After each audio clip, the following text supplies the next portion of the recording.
Hi everyone, welcome to Cooking with Bae. I'm your host, Lindsay, also known as Animal Based Bae, and today we have something amazing and special. This is one ingredient in less than 30 seconds to prep, and you get meals for days on end. So this is the most epic meal prep ever, and it's so tasty and so yummy. You won't believe that it took you like 0 time to make.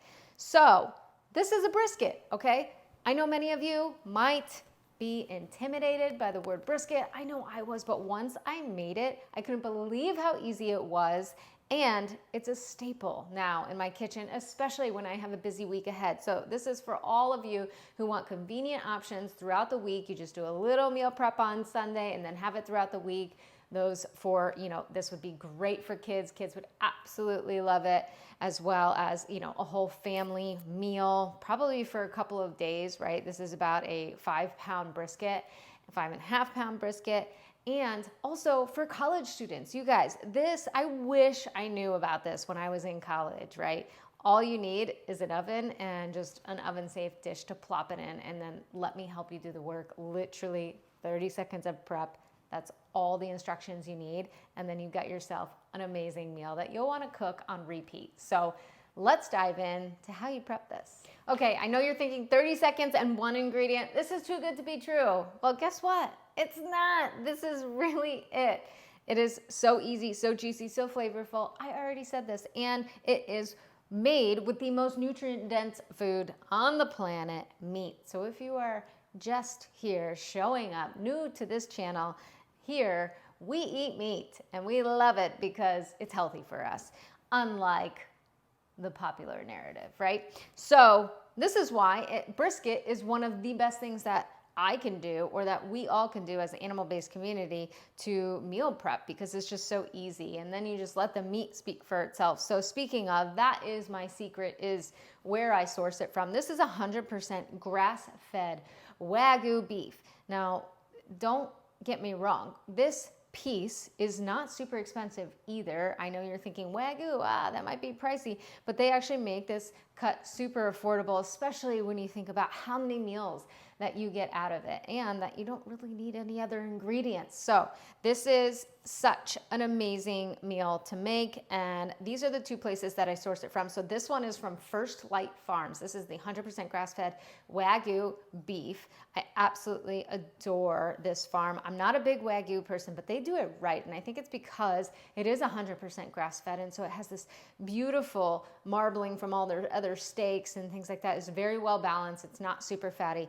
At this brisket, they do really well because it has a really nice fat cap to it, and then that is when you slow cook it, it just sort of seeps into the meat and really moistens it, tenderizes it, and makes it super juicy and super yummy. And that's what we want at the end of the day, right? And then the other brisket that I do love it's by Santa Carota, and holy moly, I had that, I can't remember, I think it was for my birthday in May, and it was just showstopper. People loved it. It's just such a great meat when you want to please, like crowd please, right?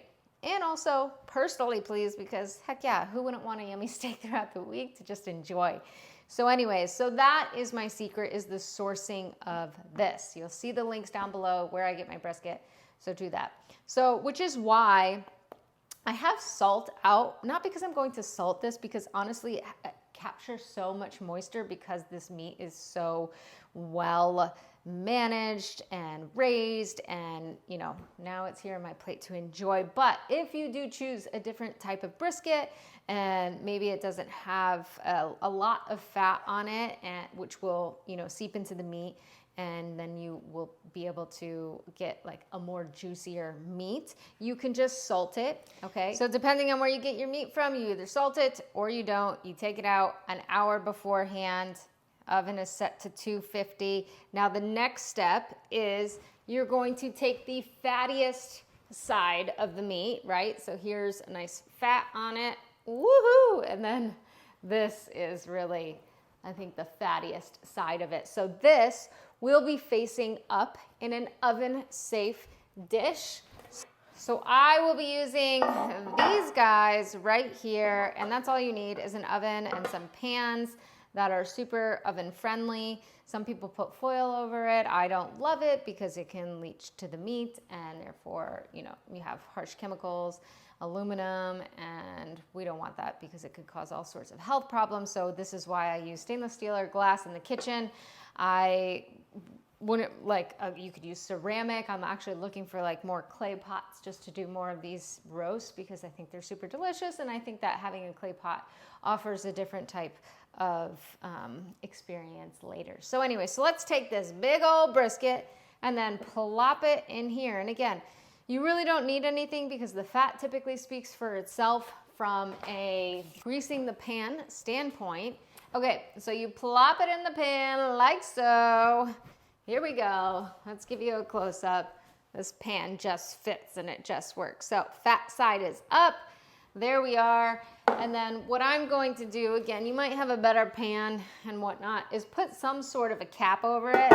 So I'm just going to use a glass cap, and that'll just hold in the heat more instead of let it escape, which will also help contribute to the moisture of this brisket. So, and that's it, okay? This was literally less than 30 seconds. Apart from me talking and explaining it, you take the brisket out an hour before, you set the oven to 250, you plop it in an oven-safe pan, then you're gonna go ahead and put it in the oven. And that's it. You set it and you forget it. And then we'll tell you how long it takes in the oven.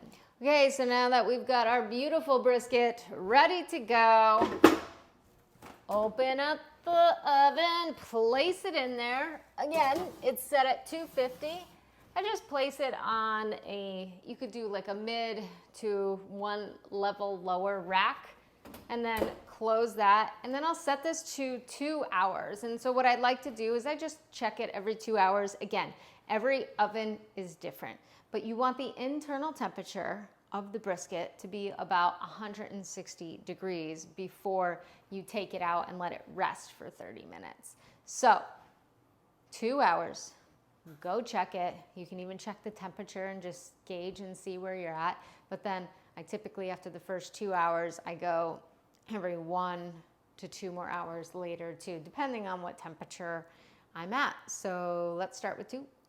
Okay, so the brisket has been 2 hours. So what I will do is I'm gonna pull this top off here, and I will take the temperature.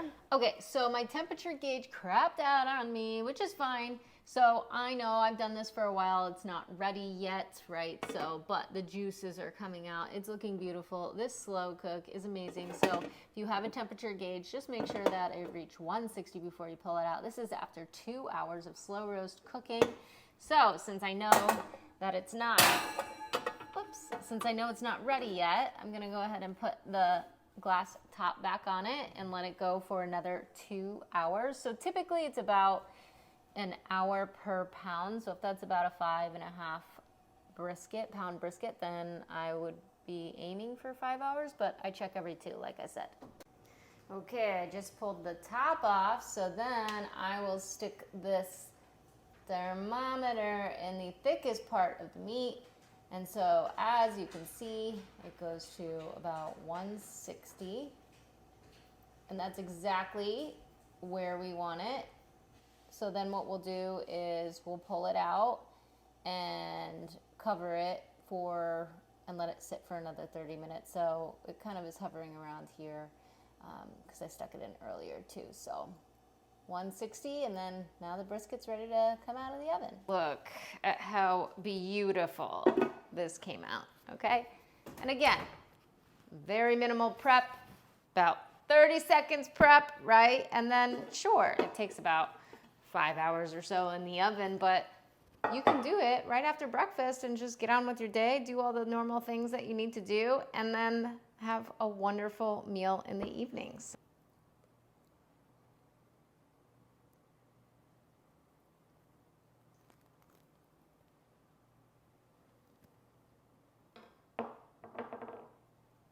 Okay, time to slice the brisket. Pull it out of this pan here.